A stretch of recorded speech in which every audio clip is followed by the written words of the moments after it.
was almost a carnival atmosphere at Toronto railway station this morning. 300 regular train users turned out to celebrate a birthday.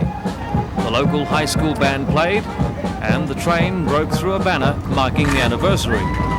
97 years ago, the Toronto Tramways Act came into force, and there's been a rail link with the main Northern Line ever since. But that may not be the case in the future. The section of line has long run at a loss, and the SRA has contemplated closing it. But the local users are ignoring that fact and are calling on the state government to electrify the line.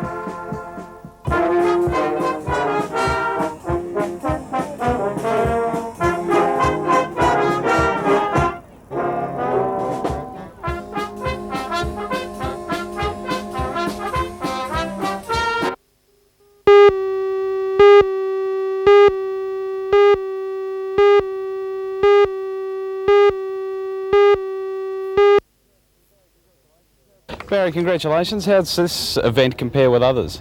It's fairly similar to the Nutri-Grain Ironman, the Grand Prix series, because you got to do all the same legs we did today, like board swim, running and ski paddling. So it's no different, really. It's just a bit shorter. That's all. Was there any difficult part of the course for you today? I think the ski's fairly difficult because you're against the current, so that makes it a bit harder. Yeah. And what about the competition? Yeah, it was good. Yeah, the competition was good. Johnny Ayres from Stockton, he's beaten me in lots of races before, so when I seen him rock up today, I knew I was in for a race, that's for sure.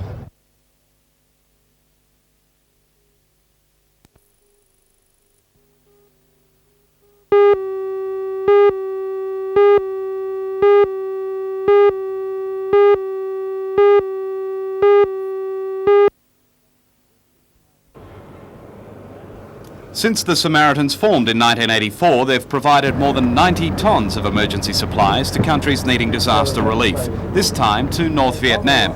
In September, 2 provinces in the country were hit by a typhoon, which killed 400 people and left at least 2,000 homeless.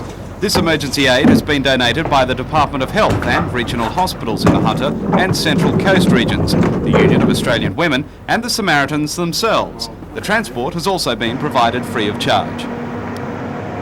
What's been the response from the Newcastle region to the Samaritans? Yes, very good actually. We find they're very enthusiastic towards the Tattle program, seeing that our aid has a great deal of value, but also the employment of young people in the region. Now, how will those young people be employed? Yes, basically on refurbishing and fixing up the items concerned prior to dispatch. The Samaritans will now establish a base and warehouse in Newcastle in this disused woolshed in Hanell Street.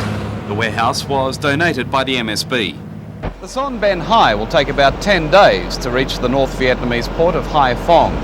From there, these urgently needed supplies will be shipped by road to the 2 typhoon-stricken provinces.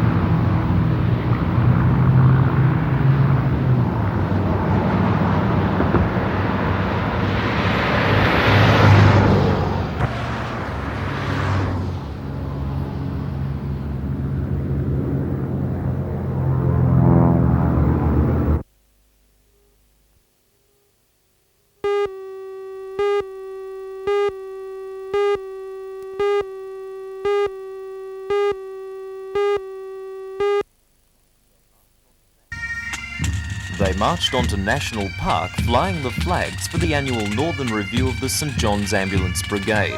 The Newcastle City, Lake Macquarie, Hunter, New England and North Coast Corps were reviewed by the Commissioner of the New South Wales District, Dr G.C. Killen. It's the first time such a review has been held in the North. Last year's inaugural gathering was thwarted by wet weather. As Dr Killen reviewed officers and members, there was time to reflect that it's been a good year for the brigade. New cadet divisions have been started at Windale and Cardiff, and at Kingscliff near Tweed Heads.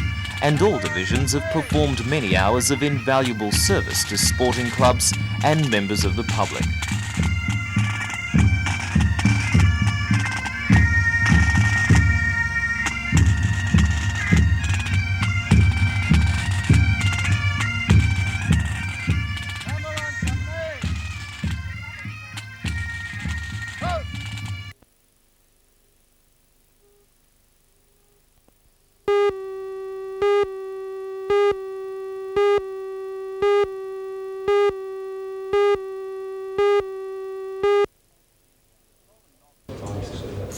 Controlling noxious weeds costs the New South Wales government about $250 million a year. At the local government level, that represents at least $5 million. Noxious Weeds Awareness Week aims to increase people's awareness of that cost to the community, as well as providing practical advice on the best ways to control noxious weeds. We have a couple of very poisonous plants here in the Lower Hunter. One is green cestrum. A lot of people call this deadly nightshade. And probably 500-600 head of stock are lost every year because of this plant. And the other one is crofton weed, which is particularly poisonous to horses. Because the cost of controlling noxious plants like this alligator weed is just so high, Ken Bunn says to reduce that cost through awareness campaigns like this can only be a positive step. Our aim is to try and stop the infestations becoming major infestations by early reporting from people.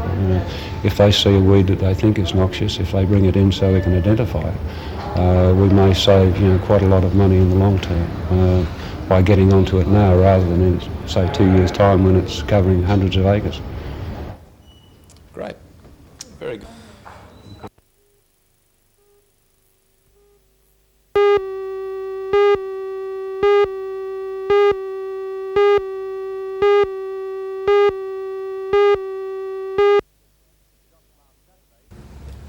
Just last Saturday, the King Street branch of the Newcastle Permanent Building Society was held up by an armed robber. Police have charged the man with the hold-up and he appeared in a Sydney court today. And just yesterday, a female teller was threatened by a man wielding a sawn-off shotgun at the Newcastle West branch of the National Australia Bank in Hunter Street. The man escaped with a large amount of money in a plastic bag. According to police, this is the third time in as many years that this particular branch has been held up. Were you happy with the security that you found at that bank yesterday? No, personally, no. It's the security there was rather inadequate. It's the banking chamber is quite open. There's no protection for the staff, in particular the tellers, like there is in a majority of their other branches, say in Sydney. I would think that in view of yesterday's occurrence and a prior occurrence at that bank, that the bank security would be stepped up. The Australian Bank Employees Union says security must be upgraded to include bullet-resistant glass and metal security screens. Assistant State Secretary Philip Marchioni says banks have to put their staff safety ahead of profits. The regional manager of the National Australia Bank, Ray Volker, declined to appear on camera, saying it was against bank policy to discuss security arrangements in public. However, he did assure me that staff safety was a high priority.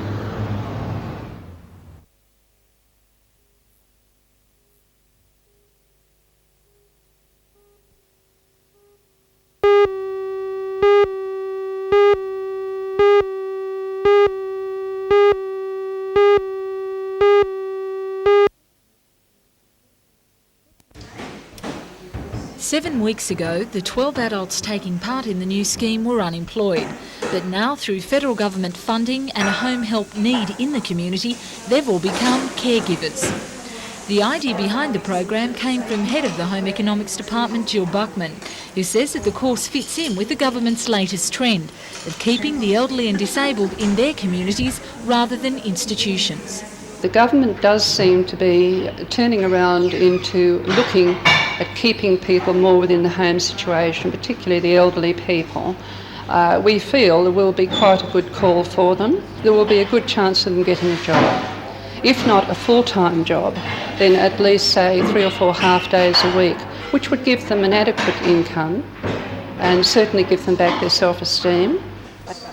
The broad spectrum covers meal preparation, childcare, geriatrics, first aid and nutrition. The program is part of TAFE's Priority 1 scheme, and for disabled students like Peggy, it's a chance that before now seemed just out of reach. Well, it'll mean getting a job and getting back to full-time work, and I like to do that after, so long being out of work. Did you think you'd ever enter back into the workforce? No, I never thought of that until this offer came up to do the course.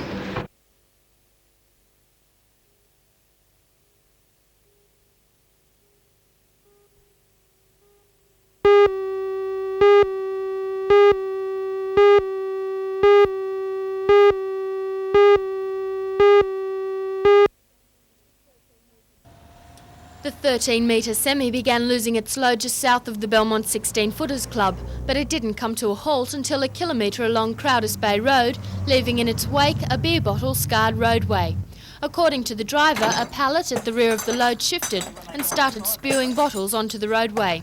There was then a danger a top pallet, without anything to support it, would also crash to the road. Some unconventional and embarrassed unloading followed under the eye of local police. The clean-up job was left to Lake Macquarie City Council, who will build the Charlestown carrier. The driver was issued with an infringement notice for insecure loading.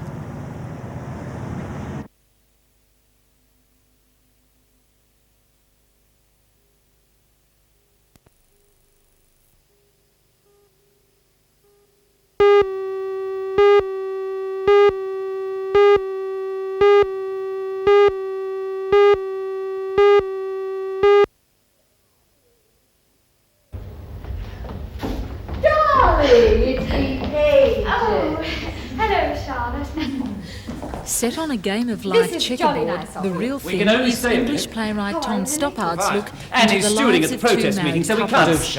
Well-known Australian actor David Downer plays Henry, the writer whose marriage is threatened with an affair. Not quite the real thing for all couples concerned. Well, the title of The Real Thing really covers a lot of things. You know, what is the real thing? What is the real thing referring to love? What is the real thing when you're talking about writing? What is real? There's a bit of a dialogue in the play between art and experience. You know, what is better? Someone who creates a work of art from observation, or someone who actually goes through the experience, and even though they're not a technician themselves, they try and recreate something. So, you can be examining the attitudes to fidelity and jealousy, the play is performed in front of a somewhat risque background. Risque, yes, we've got a lot of bare bottoms and bosoms around the place. It's all art, though. It's all real art. It's not pornography. We have some very fine reproductions of the great masters, which I'm sure a lot of people recognise. And I think they provide a sort of fitting background to the themes that are explored in the play. Would you like me to? No, I know where everything is tonight. Yeah, Charlotte will provide dips for the crudity. She knows where everything is. Sit down, handsome buck spit. I feel reckless, extravagant, famous, and I'm next week's castaway on Desert Island. If you like. I'm not sure I'm one you can afford. What are you?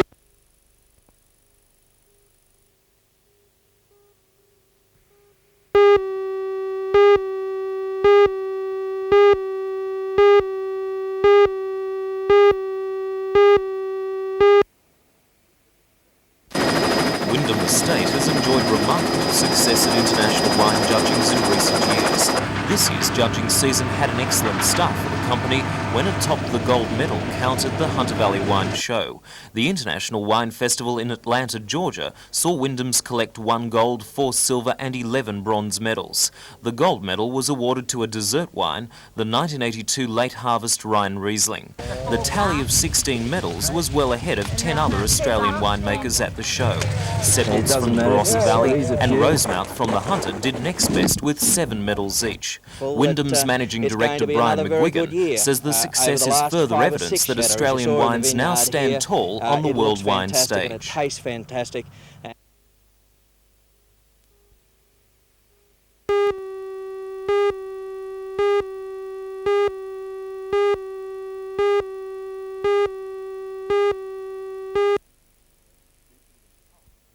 Speaking in Parliament yesterday, Mr Aldred said the cheque spying had to be concentrated on the only worthwhile target in southern Sweden, the Kockums shipyard at Malmo, where the Swedish contender for the Australian Navy submarine contract is being developed. Mr Aldred said the full extent of the spying has not yet been uncovered, but so far its exposure has led to the expulsion of 5 Czech officials in May. The matter is now being investigated by an all-party committee in the Swedish Parliament. The member for Bruce said that if the Swedish design has been compromised, then a shadow must be cast over the German contender HDW-IKL. Defence Minister Kim Beazley has repeated his assurance that the submarine project has not been compromised. In Canberra last week, he said that he was happy with Swedish and German security arrangements. We insist on very substantial levels of security to protect our design, and we have agreements with them, several agreements indeed with both parties, which establish clear undertakings for them to adhere to that. Now, we're confident that those positions have not been breached.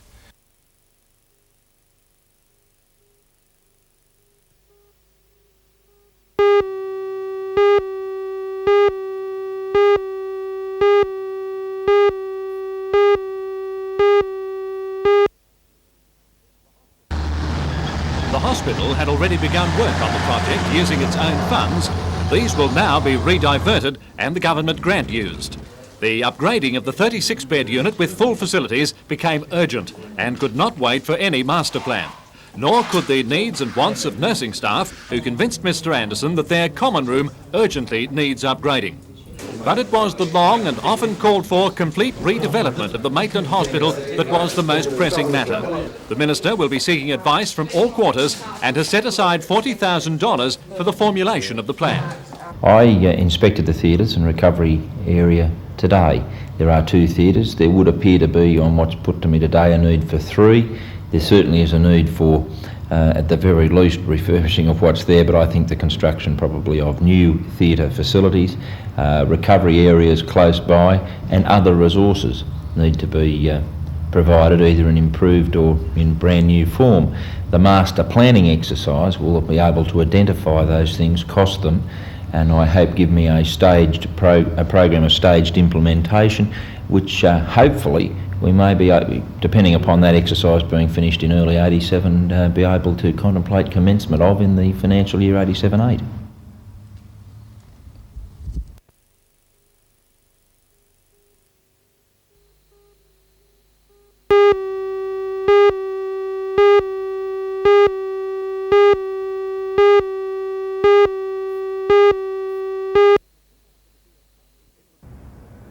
It was soon after the field crossed the Irrawang Bridge that the leading bunch of 4 riders was directed to continue following Raymond Terrace Road instead of turning off on Woodbury Road towards Beresfield. This put them out of contention for today and allowed a rider within the huge following pack to break away. That was today's winner, Stephen Swart. Second home, his teammate Graham Miller, with Italian and current sprint champion of the event, Torres Bartolotto, in third. They're going quite hard in the crosswinds, and I was out the back there at one stage, but I just managed to get on and they all sat up. And I just positioned myself in the front and just gave myself a little bit of a rest, and then I don't know, I didn't really attack, I just sort of rode away. But what about the 4 riders who were directed on the wrong course? Well, they get no allowance, according to race director Frank Bates. They won't be penalised, but will they be given any advantage for having been sent the wrong way? No, there was no advantage gained because they would have been caught by the leading bunch anyway. It's a tough life. That was certainly the way Northern Territory rider Bob Rosenberg felt after he suffered a serious fall. If we just go a bit wider, we can actually have a quick look at your back and just see where the motorbike actually went over the top of you. Showed the motorbike's wheel burns to prove it. Keep on driving. He's been here for the last very bad burn. Yeah. So how do you feel that?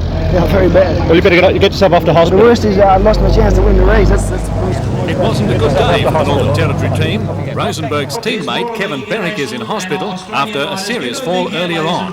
For today's win, Stephen Swart got flowers and a kiss and a plaque from the Mayor of Maitland, Peter Blackmore. Overall leader is still Sweden's Lars Bollquist, 11 seconds ahead of former Musselbrook cyclist Andrew Logan. King of the Mountains is Swiss Jocelyn Jonidon.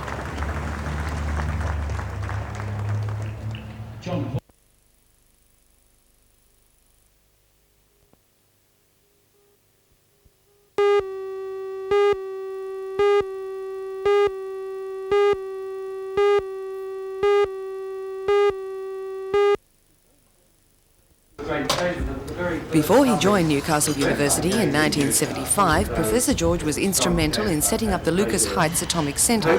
He was also chairman of the Atomic Energy Commission and was awarded the Order of Australia.